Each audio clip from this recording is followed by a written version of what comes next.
Yon, magandang araw po sa inyong lahat mga tol. Ngayon po ay November 25, 2025 at pag-usapan po natin itong si Senator Rodante Marcoleta na nananawagan ng transparency pero siya mismo hindi niya maipakita yung pagiging transparent. Bago tayo magpatuloy, batiin muna natin ang maligayang kaarawan si Simon Marcos, ang ikalawa pong anak ng ating mahal na Pangulo at unang ginang. Siya po ay nagdiriwang ngayon ng ika-30 araw na kaarawan, ano? Tama ba? Ika-30 taon na kaarawan, sorry.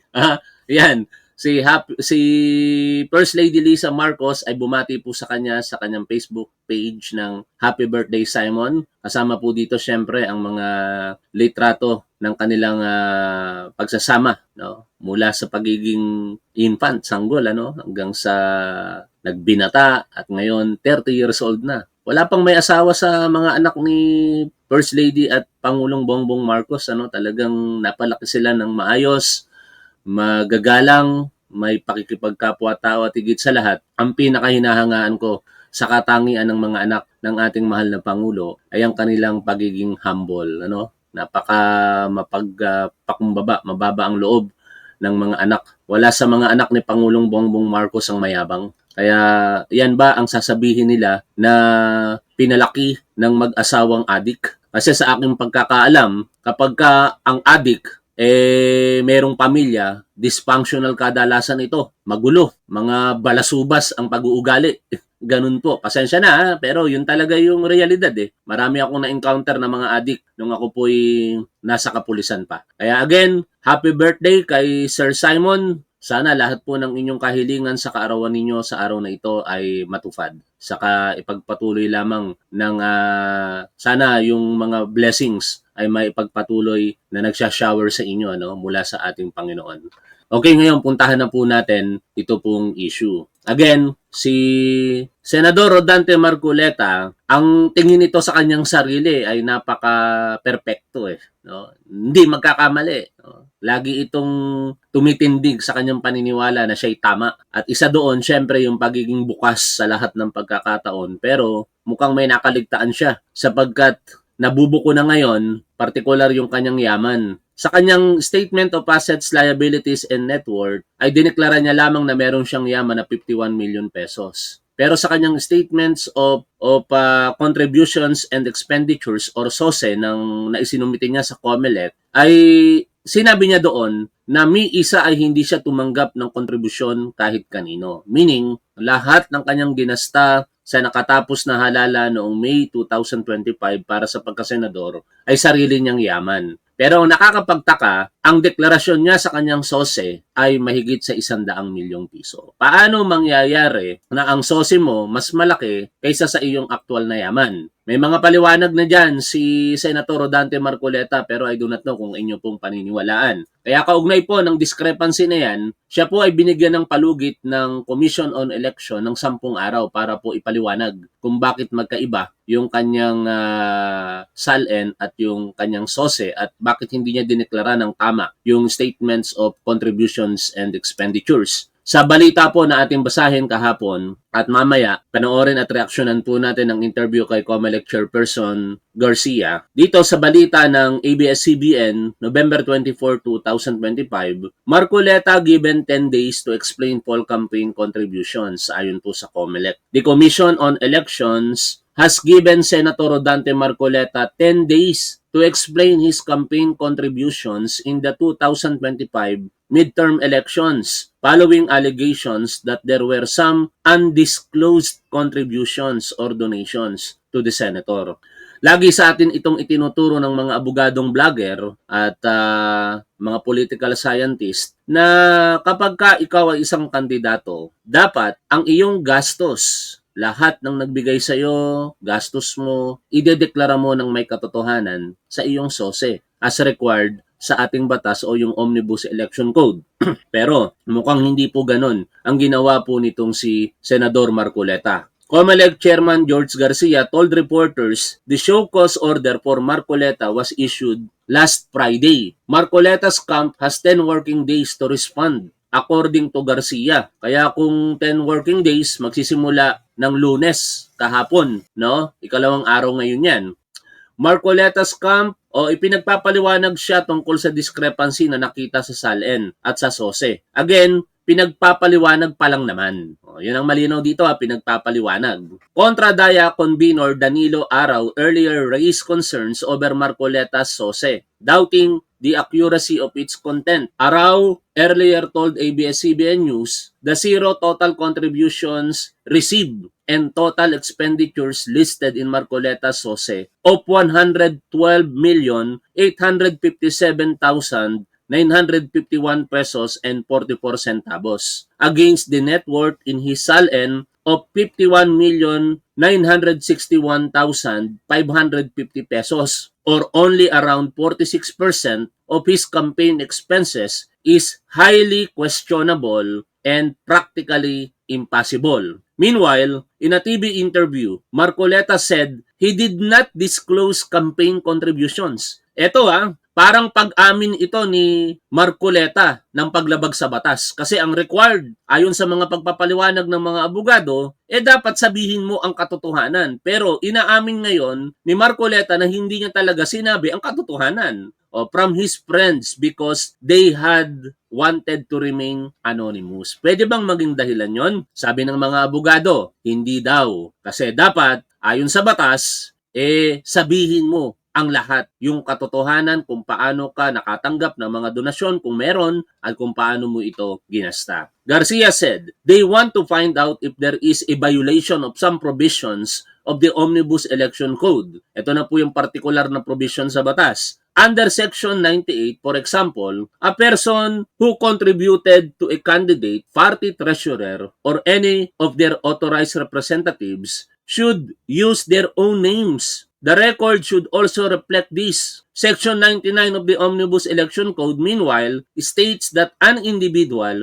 who contributed to a candidate, party treasurer, or any of their authorized representatives should file with the Commission a report under oath stating the amount of each contribution, the name of the candidate, agent of the candidate or political party receiving the contribution, and the date of the contribution. Paktay pang nagkataon si Senador Rodante Marcoleta rito. Bukod sa paglabag dito po sa Omnibus Election Code Section 99 in particular, dahil nga po hindi niya sinabi yung katotohanan doon sa kanyang sinumpaan na SOSE, baka maharap pa siya ng kasong perjury dito.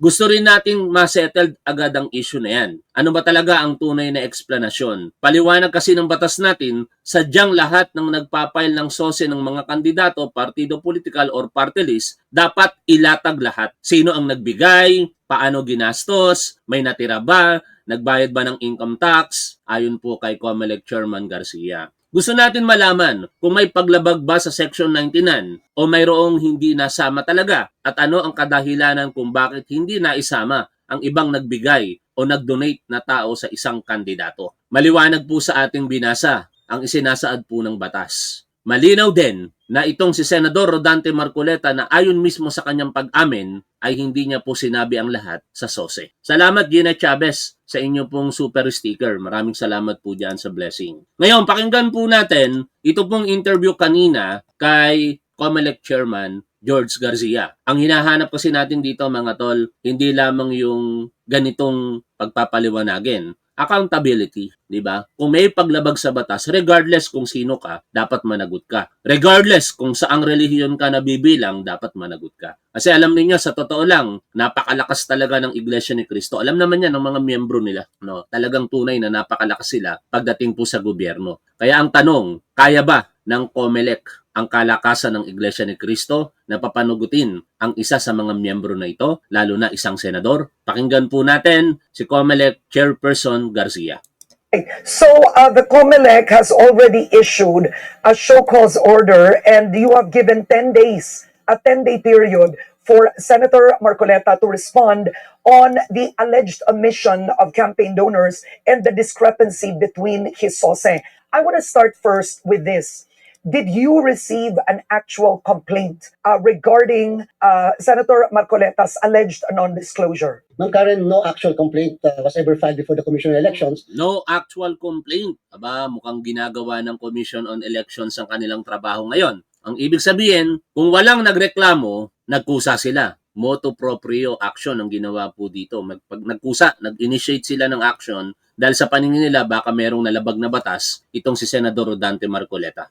The COMELEC, just like also in the other cases, had committed to itself a motu proprio investigation, fact-finding investigation, to find out the truth as to the alleged discrepancy between the SOSE and the SAL. And kami po yun, efforts na lang po ng commission, kasi if the COMELEC will not be doing something, the COMELEC will be branded as protecting somebody or not doing anything. So kami na lang po nag-motu proprio because the SAL naman po of the personality involved is already made public or was already made public, and at the same time, we have with us a copy of the SOSE so we can easily compare. So what is now needed is just the explanation officially on ano po ba talaga ang dahilan, why there was such a discrepancy and there was no revelation of the names of the contributors or donors as pointed out earlier during a recent interview of the personality involved. Okay, so Chairman, what you're saying is the COMELEC did its motu proprio, kumbaga comparison or investigation of all those who ran in 2020, who ran in the last midterm. Yes, Ma'am Karen. In fact, for the 2022 elections, we found out that there were about 54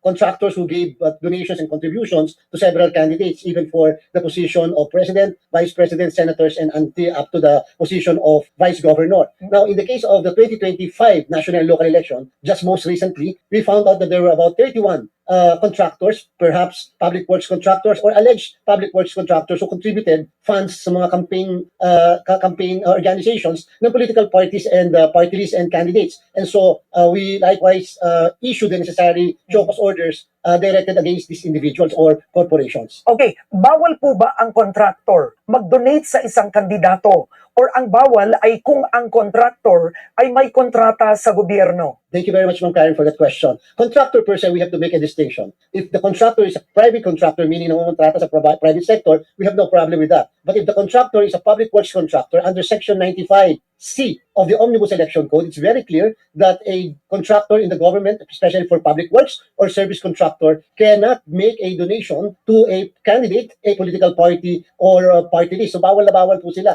Oy, singit natin yan, ano? Baka nagkakalimutan tayo kay Senator Chis Escudero. Yan ang sitwasyon na kinakaharap nitong si Senator Chis Escudero saka si Mr. Lubiano, no? Kasi kung matatandaan po ninyo, si Senator Chis Escudero mismo ang nagdeklara sa kanyang SOSE na siya'y tumanggap ng donasyon mula sa isang kaibigan niya, and it happens na yung kaibigan niya ay kontraktor sa ating gobyerno. No? Kaya sana huwag kalimutan nyo ng publiko kahit na merong mga ibang kinakaharap na legal na problema itong si Senator Chis Escudero, hindi din natin dapat kalimutan yon. Anyhow, yung pagkakataon na yan, merong isang abogadong tumututok dyan, si Attorney Aceron. No? Sinampahan na po siya ng kaukulang ethical complaints sa Committee on Ethics ng Senate of the Philippines. At the same time, sinampahan niya na rin po ito ng, kung di ako nagkakamali, plunder and graft practices sa Ombudsman, kaugnay naman ng mga naging hakbang nito nung ito po'y gobernador pa ng Sorsogon. Kaya yan yung mga dapat patuloy na binabantayan po natin.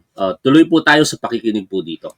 Yung dahilan, Ma'am Karen, the reason why before we even proceed with issuing show cause orders, we first verify with the DPWH if indeed a contractor is a public works contractor or no contract with the government whatsoever. In 2022, we found out that of the 54, meron 27 na government contractors at meron 26 na hindi naman pala private contractors. So what we did was to proceed immediately with the issuance of the show cause order. Yung sinasabi ng isang manonood natin na may interview si Senator Marcoleta sa Net25, yun na nga po yung binasa na po natin kanina sa balita. Maaaring na-late lang po kayo ng dating sa ating programa. Pero uulitin po natin. Napakasimple po ng paliwanag ni Senador Marcoleta. Hindi niya daw po binanggit sa kanyang SOSE dahil yung kanyang mga kaibigan ayaw daw pong magpabanggit ng kanilang mga pangalan. Ang tanong, tama ba ang ginawa ni Senador Marcoleta? Yung pangangatwiran niya ba yon? Tama? Siguro naman hindi natin kailangan maging matalino, kailangan lang natin maging maunawain sa mga binabasa po natin na yung pag-amin na yon nito pong si Senator Marcoleta ay paglabag sa Section 99 ng Omnibus Election Code. Sinasabi po kasi dito sa binasa nating batas that an individual who contributed to a candidate, party treasurer, or any other or their authorized representative should file with the Commission a report under oath stating the amount of each contribution, the name of the candidate, agent of the candidate or political party receiving the contribution and the date of the contribution. Kaya either si Senador Marcoleta ay maaaring magkaroon ng problema dito and even yung nag-donate po sa kanya na ayaw magpabanggit ng pangalan. O, tuloy po tayo sa pakikinig po dito. Directed sa mga 27 na contractors. We are now waiting for the confirmation of the DPWH dito naman po sa 31 alleged contractors who made contribution for the 2025 national and local elections. Okay, eto muna tayo, balikan natin ang kay Senator Marcoleta. Ipaliwanag po ninyo, what records, based on your records, magkano po ang SALN ni Senator Marcoleta and yung kanyang state, yung kanyang SOSE? Yes, Ma'am Karen, based dito sa na-publish or and as wave kasi yung right as against do sa SOSE, sa SALN, more or less mga 50 million po yung nakita namin na amount of SALN. When it comes to the SOSE naman, more or less mga 110, 112 million or 120 million ang nagastos doon. Balikan natin yung balita kasi hindi kabisado ni Chairman Garcia, syempre figures yun eh. Kung magaling ka sa math, pwede. Pero ito in particular, yung halaga. Ang SOSE ay nagkakahalaga ng 112,857,951 pesos 44 centavos. Ang SALN, 51,961,550 pesos. O yan po, ang particular na figures. Sa statement of contribution expenditure and without revealing a single contributor or donor. So, Okay. ang nagiging tanong ng publiko kasi ay bakit may discrepancy na gano'n kung walang nag-donate. So, therefore, the presumption in law is you spent this amount using your own personal money. Okay, so let's make the public understand this. When you make your SALN, you're essentially including personal assets, right? So maybe I did not see Senator Marcoleta's SALN, but to be fair to him, okay, what if he put the value of his old home, 'di ba? Hindi ko nakita yung talagang assets because ang kotse nga hindi mo alam kung asset 'yun at this point. Some say ang kotse you don't have to put as an asset, right? Kasi liability siya, gastos siya, but let's say hypothetically, he put I'm assuming maybe a bank account, I don't know if he did, but let's say the value of his old home, which let's say kung zonal value yun, pwede maliit. But what if walang ang donor sa kanyang public donor sa kanyang election? But let's say it was given by friends or his wife, for example, or somebody. Does it have to mean that it should be in his SALN? Because at the end of the day, you will spend it anyway. And you are correct in that respect, Ma'am Karen. That's the reason why it is our call sa public. Let's stop muna sa making a conclusion. Yung po yung dahilan that why we are asking the Honorable Senator to properly explain to the COMELEC the alleged discrepancies. Kaya nga po siya alleged pa lang because you wanted to find out. O, bigyan natin ng benefit of the doubt yung ginagawa ng COMELEC, ano? Whether kung ayaw natin kay Marcoleta o gusto natin, tingin ko lumalagay lang sa tama itong si COMELEC Chairperson Garcia rito. No, wag tayong mag-conclude kaagad. Wag tayong mag-conclude kaagad. Pero ang problema kasi gusto ni Senator Marcoleta ng transparency hindi naman siya naging transparent. Yun ang problema dito. Pero when it comes to violation ng batas, sige, pagbigyan natin, tingnan natin kung ano magagawa dito ng COMELEC. Na talaga ang reason. Madami kasi kumakalat sa social media about fake news, hindi natin alam kung ano ng totoo. But the COMELEC is duty bound under the law on the SOSE to inquire as to the declaration. So siguro po let's hold our horses in the meantime. Let's wait for the proper answer, the proper Tigil! Tigidig. Ang netizen gusto, nangangabayo pa rin Hindi nyo masisisi, COMELEC Chairperson ng netizen, ano? Kasi kung si Marcoleta nga ayaw tumigil Di ba? Ayaw niya tumigil sa pag-atake sa mga paniniwala niya na kalaban nila sa politika. How much more yung mga kritiko niya? Ganun talaga. No, gawin nyo na lamang kung ano yung nararapat sa inyong trabaho. Pero sana, walang cover up na mangyari dito. COMELEC Chairperson Garcia. Yun lang ang hiling namin. Sana walang cover up.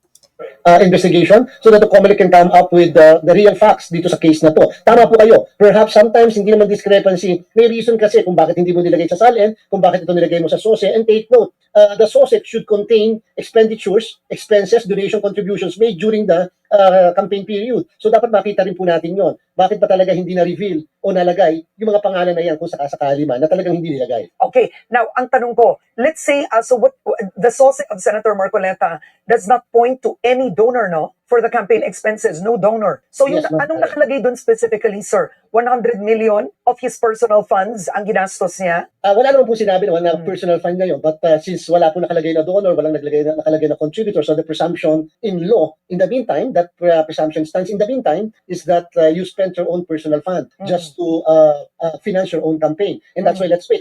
We do not want to speculate. Baka naman naiutang yun, o baka naman whatever, but very important talaga yung explanation lang. So that at least, ma'am, the reason why we are inquiring into this issue is because so that in the future, we can prevent a similar occurrence or issue kasi nga, baka naman sabihin ng ibang mga kandidato, pwede naman pala hindi nire-reveal yung mga contractors, yung mga contributors, okay lang naman pala yon. Kasi sasabihin lang natin na ayaw naman kasing ipa-reveal nung mismo na. Kaya mali yung sinasabing dahilan nitong si Marcoleta. Hindi pwede kasi yung katwiran niya. Kung pagbibigyan dito si Marcoleta sa kanyang dahilan na binanggit sa interview sa Net25, baka magsipaggayahan na ang ilang mga kandidato o lahat sila. Sige, tanggap tayo ng mga donasyon sa ating kandidatura. Tapos, ang sasabihin lang natin, kapag hindi natin dineklara yung mga nagbigay sa atin, kasi yung nag-donate, ayaw ipabanggit yung kanilang pangalan. Ang linaw-linaw po nung sinabi sa batas, na kapag ka ikaw ay nag-donate, dapat sabihin mo ang tunay mong pangalan, magkano dinonate mo, maging transparent ka. Yon ay utos ng batas para sa mga nag-donate at even sa mga nagtanggap ng donasyon. Nagbigay ng donation o contributor. So what's the use of SOSE? When under Section 99 of the Omnibus Election Code, talagang it's mandatory for all the candidates to reveal the sources of their campaign funds or kapag personal o kapag paano ginastos. In fact, Ma'am Karen, obligado ang isang kandidato to even reveal kung merong natira doon sa binigay because that candidate is supposed to pay income tax. Meron isang kandidato ngayon, incumbent mayor ng Manila, na may natira sa kanya more or less 50 million pesos and he paid the proper income tax. This is Isko Moreno. Yes, Isko Ma'am Moreno. Karen. Okay. So, Alright. bayad siya ng income tax and it was revealed in his SOSE that there was a 50 million peso left doon sa kanyang sa campaign fund and he paid for the income tax for that. So, yun ang ibig sabihin natin. This is not only for the COMELEC and this is also for other agencies of government, perhaps the BIR or perhaps the Office of the Ombudsman. Okay. Now, if you hypothetically spent for yourself, Pwede pala yun, kaya ang daming kumakandidato ng mga politiko, no? Biruin mo, marami kang kaibigan.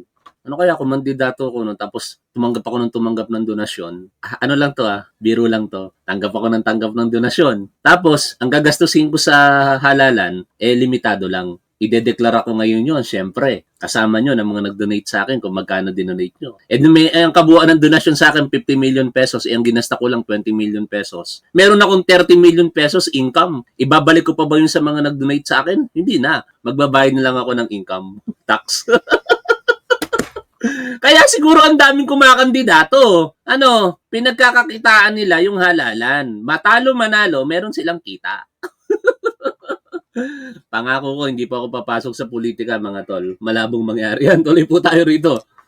during the campaign, let's say that 100 million was hypothetical to his savings. Is he required to put his savings in his SALN? Because if you look at the SALN of so many senators, it almost appears that they have no money in their bank account. Is that required that you put in cash? Ma'am, kapag naka-report na yung mismong mga cash mo or land or property, real property or personal property, and then for example you dispose that real property or personal property, syempre ma'am, there's no other asset that will come in because that's the same asset practically. Kinonvert mo lang, for example real property, convert mo lang into cash. And therefore, kung ano yung amount na yun, baka may pumasok na mas malaki pero hindi naman kasi required. Kasi ang required doon na i-report sa SALN, yung acquisition cost. Eh hindi naman nire-report mo yung mismong pag-dispose ng asset na yon. So, that's the reason why there should be a deeper understanding really of what should be contained in the SALN, what should be reported, should not be reported, and what's the relevance of a property, real or personal, converted into something. Yun yung maganda rin malaman natin. Para din dun, that's the reason why we have to understand, tama rin yung binabanggit yung... In short, mga tol, mabubusisi ngayon ang SALN nitong si Senador Rodante Marcoleta. Napakagandang pagkakataon nito para na rin sa kanya at maliwanagan ng publiko hinggil po sa napakalaking gastos niya sa halalan tapos wala namang sinasabi siyang nag-donate sa kanya pero in fact meron naman pala, no? May nagtanong, di ba bawal sa Iglesia ni Cristo na kumandidato sa anumang posisyon sa halalan dito sa Pilipinas. Yan ay matagal ng katanungan na marami pong hindi alam ang kasagutan. Pero ayon po sa pagpapaliwanag ng mga miyembro ng Iglesia ni Cristo, pwede naman daw pong lumahok sila sa halalan as long as pinayagan ito ng kanilang pamamahala. Meaning, kung ikaw ay politiko at pinayagan ka ng pamamahala nila, pwede. Kaya may mga kandidato ngayon, hindi lamang si Senador Rodante Marcoleta, mga politiko, na mga Iglesia ni Cristo. Ang dalawang personalidad na kilala na Iglesia ni Cristo na naging politiko ay Rodante Marcoleta bilang senador at ang dating kongresista at natalo sa pagkasenador na si Colonel Busita, Bonifacio Busita. O, yun po, hindi naman literal talaga 100% na bawal lumahok sa kanilang halalan. Lumahok ang miyembro ng Iglesia ni Cristo sa halalan. Pagka may pahintulot, pwede. Yun po yun. Pag may pahintulot, pwede.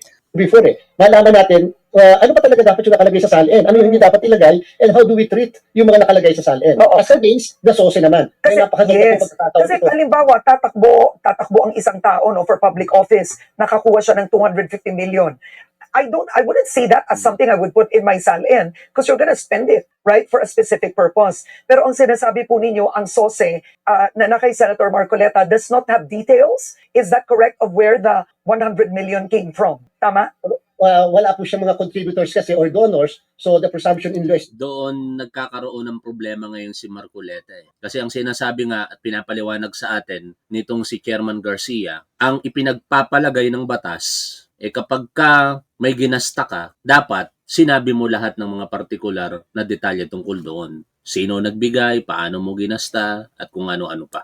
perhaps it's coming from his personal fund.